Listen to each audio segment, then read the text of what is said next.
Well, howdy, y'all. Andy McCabe, Claims Delegates. Just making a drive up to Xactimate. Should be a good drive coming up through Madras. A little windy, but it's alright. So, it occurred to me that I hadn't made one of these videos for a while. And I have about a 3-hour drive, so. And it occurred to me that I'm writing a book and I haven't really told anyone much about it. So here we go.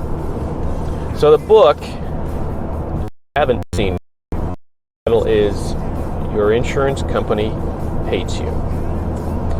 And the title of that book is only slightly tongue-in-cheek. Because the level to which insurance carriers will go and do go in order to preserve, float dollar, that premium dollar, that unearned premium dollar,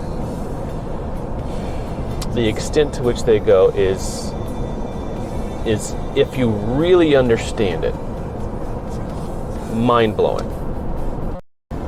What most people don't understand is their insurance companies have a deep bench of players, a deep bench of tricks and trades that they deploy throughout the insurance claim process.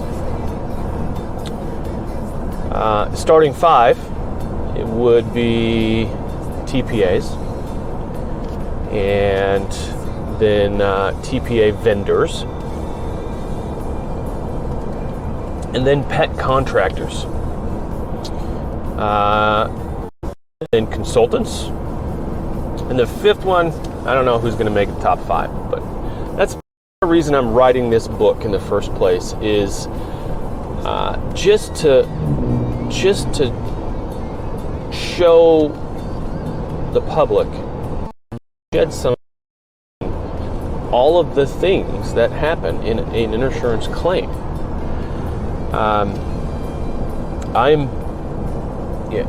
Today's trip is the case in point, and this will be a chapter in the book. I am dealing with a insurance company's pet contractor.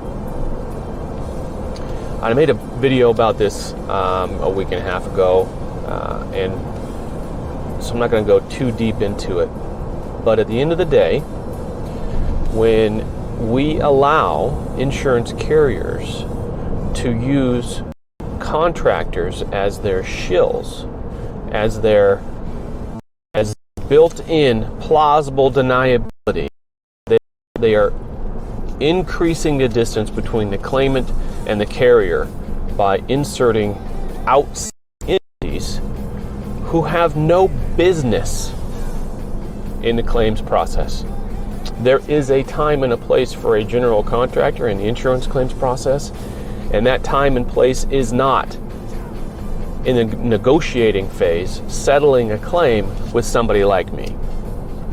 That is a licensed function. That function of being a licensed insurance adjuster in the state of Oregon, which this contractor is not. Just is not. So yeah, that's what I'm dealing with today. I'm going to go negotiate a claim with a non-licensed contractor. Let's see how this goes.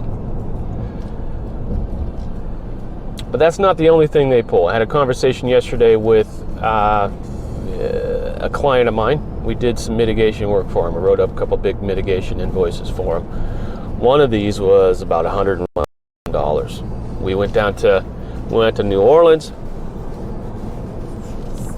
We took our Matterport camera. We did the due and scanned it up, sketched it up, wrote it up. And this MIT came out to $101,000. So I had the my client calls me and says, hey, we've got this guy on the line, and he's not the adjuster, but he works for this company called RMC Group, and he wants me to take the overhead and profit off of this invoice, and he wants me to take the Matterport scanning charges off the invoice. I said, okay. He's not an adjuster? No, he's not an adjuster. I said, well, let's get him on the line. Let's get this person on the line. And RMC Group, in this particular situation, I know they do a lot of other things, but right now, this particular situation, they were acting as a TPA and a consultant, number 4, shoot forward of the starting 5 of insurance companies' claim team. So he's a consultant, and his sole job, is to call contractors all day and get them to give up 20%. That's his goal. There's a lot of players in that game. J.S. Held, Ingle Martin, a lot of those. What J.S. Held told the carriers early on in the game is, we will save you 20% on every claim file you send to us. Now, if that's your sell, if that's your sell, what does that tell me about what your goal is in every interaction you have? It's no wonder that J.S. Held comes in every time you get a call from J.S. Held or Sedgwick or one of these consultant yahoos. They're going to come at you with 50 to 40% of your bill, just right out of the gate, and force you to negotiate up to the 20% that they've already guaranteed the carrier they're going to get. It's a rigged game from the get. It doesn't matter the validity of your invoice, the validity of your data does not matter. They are there for one reason: reduce claim severity. Got a little heated there. Let me back up. So I got this guy on the phone, and I asked straight up, RMC Group, my name's so-and-so, okay? And almost immediately he starts to stutter and say, oh, well, I did mitigation for 15 years in Florida, and I've got my independent adjustments in Florida. And I said, okay. Do you have an adjuster's license in Louisiana? Well, no. I said, funny, because neither do I. Neither does my client. So, are you negotiating this claim with me? Well, yeah, I don't know. Stutter. So he wants me to take off overhead and profit. And he wants me to take off this Matterport charge. But you know what? I'm not even going to talk about those issues. I'm not going to jump into the weeds with this guy and start arguing the validity of overhead and profit on mitigation invoices, or the validity of this charge or that charge. I refuse to.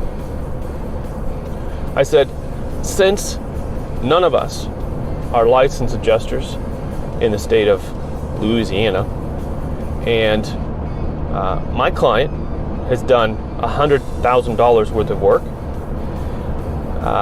you have provided me no information that would lead me to believe that my invoice was unreasonable or overcharged, or the things that we charged for, we did not do. So from my perspective, there is no win for me taking anything off my bill, because you're not promising me anything in return. I said, well, I can just submit, I'm going to recommend payment today. And I said, well, you need to recommend payment today regardless. And I'm not going to be party to you taking money away from my client. So you make your recommendation. Our bill is going to stand.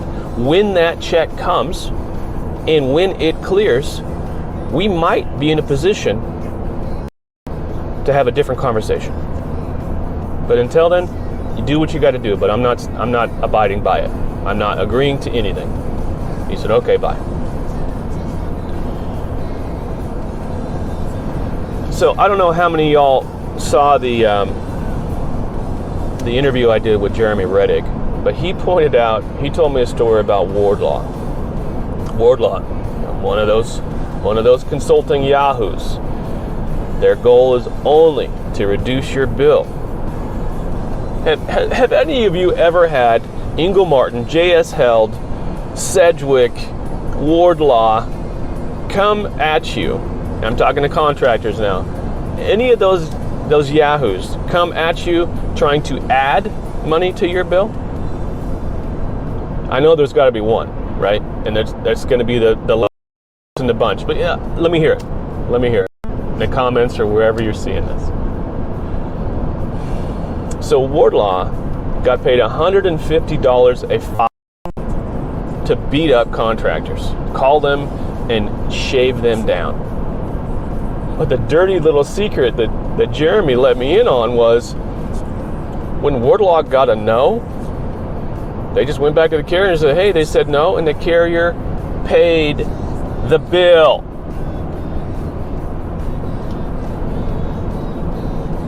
So anyway, the book that I'm writing is long overdue, and I hope to get a lot of input and a lot of stories from other people other than myself. So here's what I need to tell that story. I need to know who the insurance carrier was, what type of loss it was, what the insurance carrier's first number was, and whatever reasons they listed for not paying your estimate or invoice. And then how it turned out. I'd love to tell those stories. I'd love to tell your story if you got one. So let me know. Otherwise, we don't see any snow yet, but I think I might by the end of the day. Hope you all doing well. Take care of yourselves.